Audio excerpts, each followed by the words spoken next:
I welcome you all in this class. Topic for discussion in this class is measures to remove poverty. गरीबी को हटाने के जो तरीके हैं वो क्या क्या हैं, किस तरह से गरीबी को हटाया जा सकता है, उसके बारे में हम इस क्लास में पढ़ेंगे. So let us discuss the measures to remove poverty. Poverty can be combated through GDP growth. हम GDP ग्रोथ को बढ़ाकर पॉवर्टी को रिमूव कर सकते हैं. Second is combating poverty by improving the distribution of income through fiscal and legislative measures. And third one is combating poverty through population control. And the fourth one is other measures enhancing quality of life of poor. तो इस तरह से ये चार उपाय हैं जिनके बारे में हम आगे चलकर डिटेल में डिस्कस करेंगे. पहला है कि हम जीडीपी ग्रोथ रेट को बढ़ाएं, तो उससे हम गरीबी को हटा सकते हैं. इसी तरह से फिस्कल मेजर्स, लेजिस्लेटिव मेजर्स के थ्रू भी गरीबी को हटाया जा सकता है. और पॉपुलेशन को अगर हम कंट्रोल करें तो उससे भी गरीबी को कम किया जा सकता है. और इसके अलावा बाकी और जो मेजर्स हैं जिससे हम क्वालिटी ऑफ लाइफ को बेहतर करके जो है गरीबी को हटा सकते हैं, उसके बारे में भी हम डिटेल में डिस्कस करेंगे. So let us discuss how to combat poverty through GDP growth. कि जीडीपी ग्रोथ रेट को बढ़ाकर किस तरह से हम गरीबी को हटा सकते हैं या कम कर सकते हैं. जैसा ऑलरेडी हम पढ़ चुके हैं, जीडीपी ग्रोथ रेट का मतलब है कि जीडीपी को बढ़ाना, जीडीपी को ग्रो करना. और जीडीपी के बारे में आप जानते हैं, जीडीपी का मतलब क्या है? Total flow of goods and services in the economy, total production of goods and service in the economy. तो इकोनॉमी में जब हम production of goods and services को बढ़ाते हैं तो इसका मतलब है हमारा जीडीपी ग्रो कर रहा है. जीडीपी को हम मॉनेटरी फॉर्म में भी मापते हैं और रियल जीडीपी के फॉर्म में भी मापते हैं. तो अगर सिर्फ मॉनेटरी जीडीपी बढ़ रहा है तो वो किसी यूज़ का नहीं है, वो सिर्फ इन्फ्लेशंस को क्रिएट कर रहा है. लेकिन जीडीपी जो बढ़ना चाहिए वो रियल जीडीपी बढ़ना चाहिए. मतलब there should be increase in the production level of goods and services. तो जब गुड्स एंड सर्विसेज का प्रोडक्शन बढ़ रहा है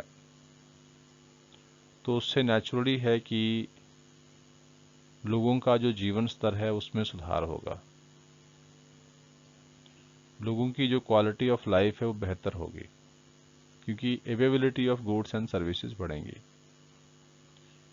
लेकिन जीडीपी को बढ़ाने के लिए एम्प्लॉयमेंट का बढ़ना भी ज़रूरी है. जीडीपी तभी बढ़ेगा जब एम्प्लॉयमेंट बढ़ेगा. लेकिन जीडीपी सिर्फ एम्प्लॉयमेंट पर डिपेंड नहीं करता है, सिर्फ लेबर की यूज़ पे डिपेंड नहीं करता है, बल्कि साथ में कैपिटल का भी यूज़ होता है, मशीनरी का भी यूज़ होता है. तो किसी भी इकोनॉमी में अगर जीडीपी लेबर इंटेंसिव टेक्नोलॉजी के थ्रू बढ़ रहा है तो इसका मतलब है कि एम्प्लॉयमेंट अपॉर्चुनिटीज़ क्रिएट हो रही हैं, ज़्यादा से ज़्यादा एम्प्लॉयमेंट क्रिएट हो रहा है. और ज़्यादा एम्प्लॉयमेंट क्रिएट होने का मतलब है कि लोगों का जो इनकम लेवल है वो बढ़ेगा, ज़्यादा से ज़्यादा लोगों तक इनकम का फ्लो होगा. तो इससे गरीबी को कम करने में मदद मिलेगी. बट सपोज़ कि जीडीपी जो बढ़ रहा है वो कैपिटल इंटेंसिव टेक्नोलॉजी की वजह से बढ़ रहा है. मान लीजिए कि टेक्नोलॉजी ड्रिवन है जीडीपी ग्रोथ, टेक्नोलॉजी में इम्प्रूवमेंट आई है या कैपिटल इंटेंसिव टेक्नोलॉजी को यूज़ किया जा रहा है, तो उससे जीडीपी बढ़ रहा है, बट एम्प्लॉयमेंट नहीं बढ़ रहा है. तो अगर जीडीपी जो है वो कैपिटल इंटेंसिव टेक्निक बेस्ड है, जिसमें लेबर का यूज़ कम हो रहा है, लेबर का जो एम्प्लॉयमेंट है वो कम हो रहा है, तो फिर इससे हम गरीबी को कम नहीं कर सकते। इसलिए जो ग्रोथ है वो जॉब लेस ग्रोथ नहीं होनी चाहिए। जो जीडीपी ग्रोथ रेट है वो तब बढ़ना चाहिए जिसमें जॉब्स भी क्रिएट हों, जिसमें ज़्यादा से ज़्यादा लोगों को रोज़गार मिले। तो इस तरह की टेक्नोलॉजी का इस्तेमाल होना चाहिए, उससे जो है वो गरीबी कम हो सकती है। सो इसी तरह से हम ये कह सकते हैं कि सरकार को जो है ये कोशिश करनी चाहिए, सरकार को ये पूरा ध्यान देना चाहिए कि जो हमारी ग्रोथ प्रोसेस है वो लेबर इंटेंसिव हो, ना कि कैपिटल इंटेंसिव। खास करके इंडिया जैसे देश में जहाँ पर पॉपुलेशन बहुत ज़्यादा है, तो उस पॉपुलेशन को रोज़गार देने के लिए बहुत ज़रूरी है कि जिस टेक्नोलॉजी का हम इस्तेमाल करें उससे एम्प्लॉयमेंट क्रिएट होना चाहिए, क्योंकि ज़्यादा से ज़्यादा एम्प्लॉयमेंट होगा तो नेचुरली है उससे ज़्यादा से ज़्यादा लोगों तक इनकम पहुंचेगी और ज़्यादा लोगों को हम गरीबी रेखा से बाहर निकाल पाएंगे। So this was the measure how to remove poverty with the help of GDP growth.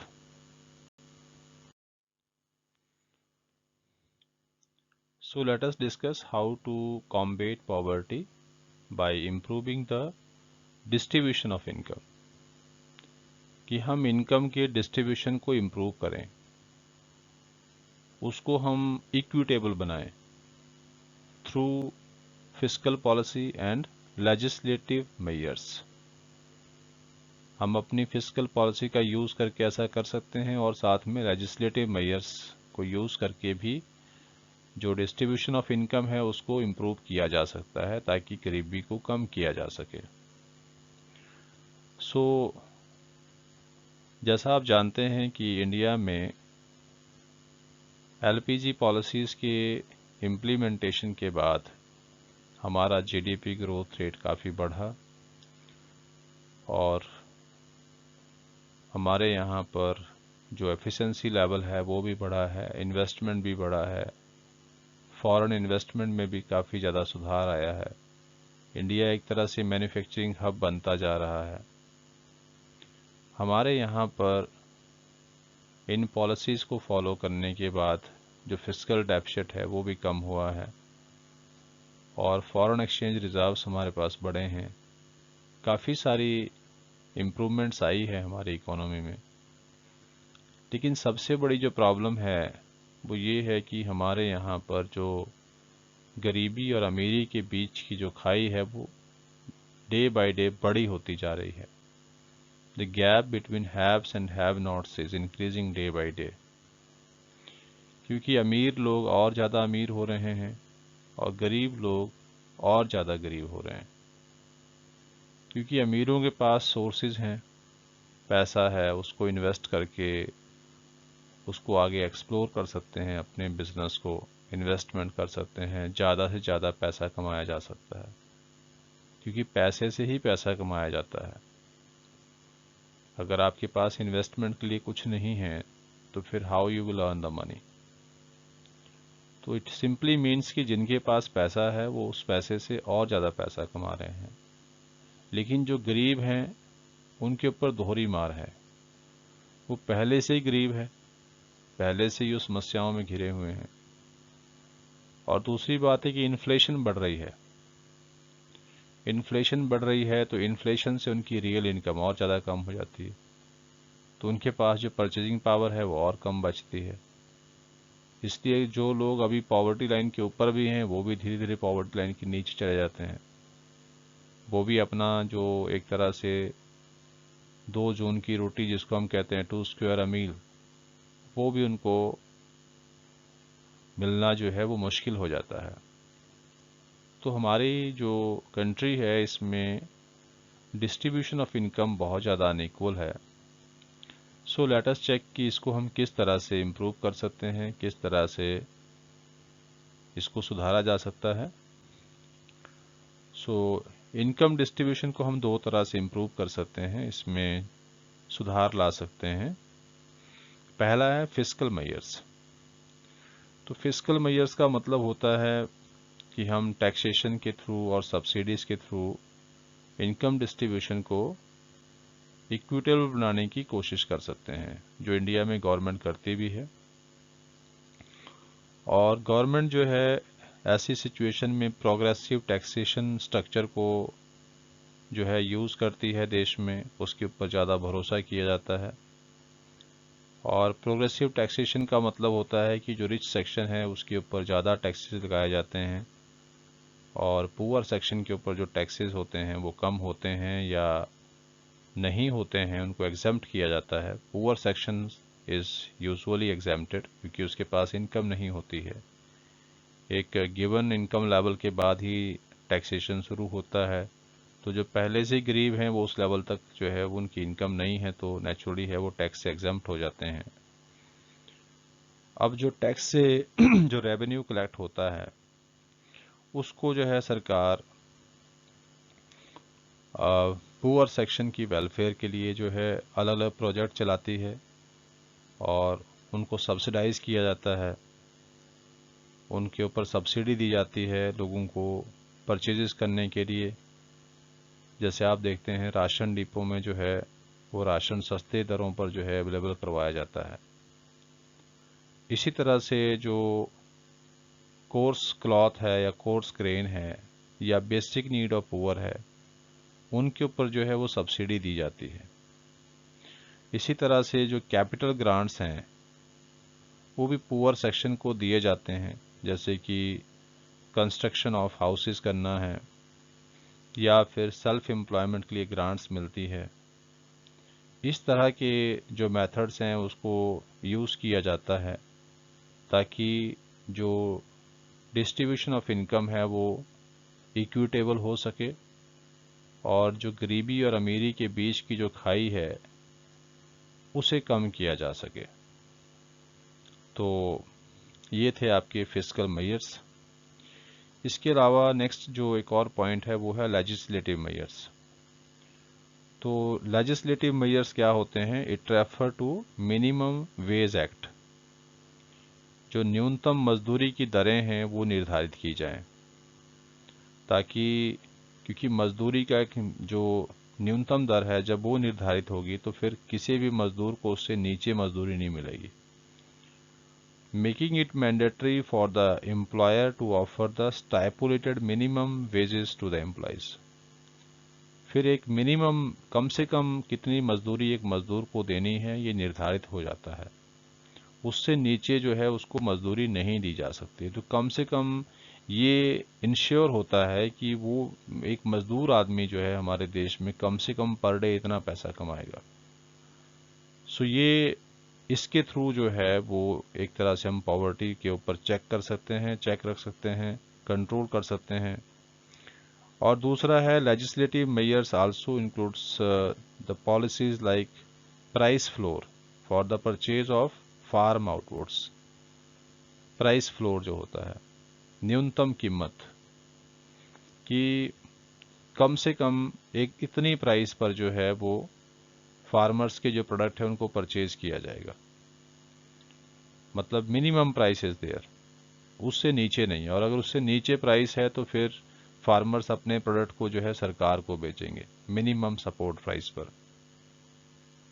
सो इस तरह की जब प्राइस दी जाती है तो नेचुरली है कि उससे जो एक पुअर सेगमेंट है या फार्मर्स हैं जिनको नुकसान हो सकता है, उस नुकसान से उनको बचाया जा सकता है। सो इस तरह के उपाय करके भी गरीबी को कम किया जा सकता है। और इसके साथ ही जैसे कुछ और लॉज बने हैं इंडिया में, जैसे राइट टू एजुकेशन है, तो राइट टू एजुकेशन के थ्रू भी जो है पुअर सेगमेंट, स्पेशली ऐसे बच्चे जो नहीं पढ़ सकते हैं, जिनके पास पैसा नहीं है या हालात अच्छे नहीं हैं, कम से कम उनको भी जो है ऐसे लॉज के तहत एजुकेशन मिल सकती है और इंडिया में इस पर काम भी हो रहा है। तो इस तरह से हम कह सकते हैं कि लेजिस्लेटिव मेजर्स का यूज़ करके और साथ में जो आपके फिस्कल मेयर्स है उनका इस्तेमाल करके हम गरीबी को कम कर सकते हैं। So let us discuss how we can combat poverty through population control. तो जैसा आप जानते हैं, इंडिया में जो पॉपुलेशन है वो बहुत ज़्यादा है। पूरे विश्व भर में हमारी जो पॉपुलेशन है नंबरिंग में, वो सेकंड पोजीशन पे हम लोग आते हैं चाइना के बाद। और अगर हम चाइना से भी कंपेयर करें तो चाइना के पास पॉपुलेशन नो डाउट हमारे देश से कुछ थोड़ी ज़्यादा है, लेकिन उनके पास रिसोर्सेज हमारे से 4 गुना है। तो एक तरह से जो डेंसिटी ऑफ पॉपुलेशन है वो इंडिया में ज़्यादा है एज़ कंपेयर टू चाइना। तो ओवरऑल जो नेगेटिव इफ़ेक्ट है वो चाइना की बजाय इंडिया पर ज़्यादा है। हमारे देश में जो पॉपुलेशन का एक नेगेटिव इम्पैक्ट है वो हमारे देश में पूरी दुनिया में सबसे ज़्यादा है। और एक हैरानीजनक एक फैक्ट ये है कि पूरी दुनिया में जितने लोग पुअर हैं या पॉवर्टी लाइन के नीचे हैं, उसका 50% सिर्फ इंडिया में रहता है। तो पूरे वर्ल्ड की 50% जो पॉपुलेशन बिलो पॉवर्टी लाइन है वो इंडिया में है। कितनी बड़ी गरीबी है हमारे देश में, ये हम समझ सकते हैं। लेकिन पॉपुलेशन जो है वो बहुत ज़्यादा बड़ी है। सो अभी अगर हम प्रोजेक्टेड पॉपुलेशन की बात करें, जो अभी 2021 की एक प्रोजेक्टेड पॉपुलेशन है, एक्चुअल डाटा तो तभी क्लियर होगा जब सेंसस फिगर्स आएंगे, लेकिन प्रोजेक्टेड पॉपुलेशन जो है वो भी 138 करोड़ है। तो इतनी ज़्यादा पॉपुलेशन भारत में है, तो फिर गरीबी का होना स्वाभाविक है। अब जब तक हम गरीबी को कम नहीं करेंगे, जब तक हम जनसंख्या को कम नहीं करेंगे, तब तक गरीबी को कम नहीं कर सकते।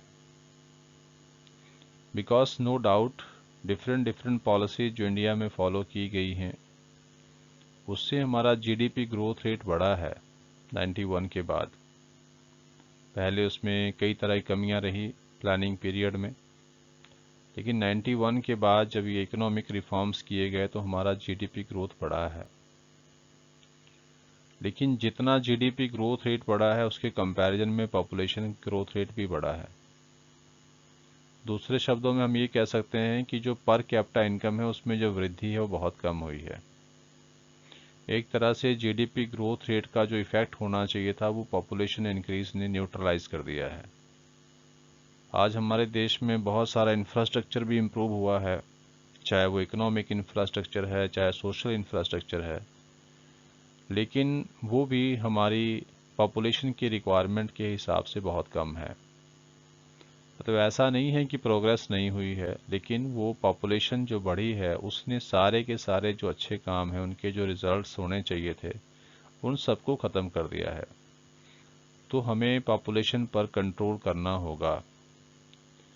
पॉपुलेशन जो है, बढ़ती हुई पॉपुलेशन जो है, वो हमारे देश में हर समस्या का एक तरह से रूट कॉज है, जड़ है। चाहे वो करप्शन हो, चाहे वो अनएम्प्लॉयमेंट हो, चाहे वो अनइक्वल डिस्ट्रीब्यूशन ऑफ इनकम हो, हर चीज़ का जो रूट कॉज है वो पॉपुलेशन है, बढ़ती हुई जनसंख्या। तो इसको कंट्रोल करना बहुत ज़रूरी है। अगर हम इसे कंट्रोल कर पाते हैं तो इससे क्या होगा? इससे हमारा एक तो जो जीडीपी है उसकी जो ग्रोथ हो रही है उसका इफ़ेक्ट दिखेगा लोगों के लिविंग स्टैंडर्ड्स पर। और दूसरी बात क्या होगी कि पॉपुलेशन को कंट्रोल करने का मतलब है कि हम जो हमारा साइज ऑफ लेबर फोर्स है हम उसको रिड्यूस कर रहे हैं। तो उससे जो एक लेबर सप्लाई और कैपिटल स्टॉक के बीच में जो स्ट्रक्चरल इम्बैलेंस रहता है इकोनॉमी के अंदर, उसको हम कंट्रोल कर सकते हैं। अतः हमारी जो लेबर सप्लाई है उसके लिए जो अवेलेबिलिटी ऑफ कैपिटल है उसको हम बढ़ा सकते हैं। साथ ही जो पार्टिसिपेशन रेट है लेबर फोर्स का उसको भी हम इंक्रीज कर सकते हैं। ज़्यादा से ज़्यादा लोगों को, ज़्यादा से ज़्यादा लेबर फोर्स को गेनफुली एम्प्लॉय कर सकते हैं, उनको ज़्यादा प्रोडक्टिव काम दे सकते हैं, ज़्यादा अच्छी इनकम उनके पास उनको मिल सकती है। अगर हमारे देश में हम रेट ऑफ पार्टिसिपेशन को बढ़ाते हैं तो इसका मतलब है कि जो पॉवर्टी लाइन के नीचे की पॉपुलेशन है उसके परसेंटेज में भी कमी आएगी। वो जो पॉपुलेशन है बिलो द पॉवर्टी लाइन उसका परसेंटेज फिर कम होगा। तो इस तरह से हम पॉपुलेशन कंट्रोल करके हम गरीबी को कम कर सकते हैं। अच्छा, पॉपुलेशन अगर कम होती है तो जो हमारे पास फैसिलिटीज़ हैं, चाहे वो इकोनॉमिक इंफ्रास्ट्रक्चर है या सोशल इंफ्रास्ट्रक्चर है, उसकी जो क्वालिटी है वो इम्प्रूव होगी, उसकी जो अवेलेबिलिटी है वो बढ़ेगी। तो लोगों का एक तरह से सोशल डेवलपमेंट भी होगा और ह्यूमन कैपिटल फॉर्मेशन भी होगा। जो जॉब क्रिएशन है वो बढ़ेगा या अवेलेबिलिटी ऑफ जॉब्स वो बढ़ेंगी, एम्प्लॉयमेंट बढ़ेगा। और जब पॉपुलेशन कम होगी तो पर हेड जो रिसोर्सेज हैं वो भी बढ़ेंगे, उसकी अवेलेबिलिटी भी बढ़ेगी। तो हर तरीके से उसमें इम्प्रूवमेंट आएगी। अगर ह्यूमन रिसोर्स डेवलपमेंट होगा तो लोगों की एजुकेशनल स्टैंडर्ड्स अच्छे होंगे, हेल्थ केयर फैसिलिटीज़ बढ़ेंगी, हाउसिंग सेक्टर हमारा इम्प्रूव करेगा। तो नेचुरली है कि ओवरऑल एक तरह से सोसाइटी डेवलप होगी, देश में प्रोग्रेस भी होगी और साथ में लोगों का जो लिविंग स्टैंडर्ड है वो भी इम्प्रूव होगा। एक जैसे हमने फोर्थ जो एक और उपाय पढ़ा था, other measures to remove poverty. Because video का लेंथ ज़्यादा हो गया है तो हम इसको इस क्लास में ना करके हम नेक्स्ट क्लास में इसको करेंगे। So thank you. हमने इस क्लास में how to combat the poverty इसके बारे में हमने 3 जो उपाय थे उसके बारे में पढ़ा कि हम किस तरह से जीडीपी ग्रोथ रेट को बढ़ाकर लेबर इंटेंसिव टेक्नोलॉजी का यूज़ करके हम गरीबी को कम कर सकते हैं, या किस तरह से हम फिस्कल मेजर्स और लेजिस्लेटिव मेजर्स का इस्तेमाल करके इनकम डिस्ट्रीब्यूशन को इक्विटेबल बनाकर हम पॉवर्टी को कम कर सकते हैं। और तीसरा हमने पढ़ा कि पॉपुलेशन को कंट्रोल करके भी हम जो गरीबी है उसको कॉम्बेट कर सकते हैं, उसको कम कर सकते हैं। इन चीज़ों के बारे में हमने पढ़ा। और नेक्स्ट जो एक और मेथड था other measures to remove poverty, उसके बारे में हम एक और जो नेक्स्ट क्लास है उसमें डिस्कस करेंगे। उसको भी आप ध्यान से देखें। टिल नाउ हम इतना ही, इसमें 3 ही जो मेथड हैं इनको हमने कंप्लीट किया है। If you find this content meaningful and helpful to you, then please share it to other students also so that they can be also benefited. Thank you.